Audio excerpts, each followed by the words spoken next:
Hi Dennis, it's John. I've been taking some time to think about all of the times that we've spent together, and it's been a long time. It's been 12 years. When I started in residency, you were the program director, and so essentially you've had a hand in shaping my entire career. I think certainly you're one of the reasons that I wanted to do the MIS program and made that type of surgery fun and interesting for me. I think really what I learned from you are a number of things, but composure and patience and technical ability are the major aspects that I think I learned from you. I remember a number of cases, specifically the splenectomies and that sort of thing. But there was one case that specifically stands out to me, and that was we were doing in arcuate ligament syndrome patient, a young patient, and it was a pretty stressful operation, and you were totally calm the entire time. I was sort of freaking out internally, thinking about what was going on, and although everything looked great.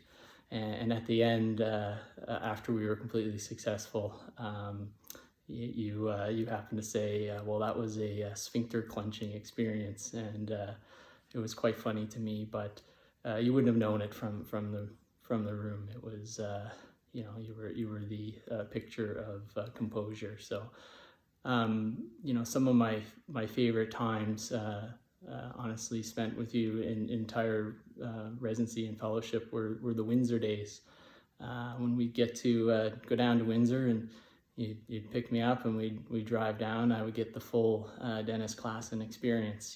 We would get to drive in the car and have some conversations and listen to some of your amazing stories, always interesting historical tidbits, get to experience a little road rage, a diatribe on a blinker or two, that sort of thing. But then we get to spend the whole day doing laparoscopic hernias and really getting to do a lot of learning, and those were some of the most fun days for sure. So I think honestly, I would absolutely consider you one of the guiding forces in my career. The other day, when I was doing a case, at the end, one of the reps was in the room, and they said, it just felt like you just remind me so much of Dr Klassen when we're in the room.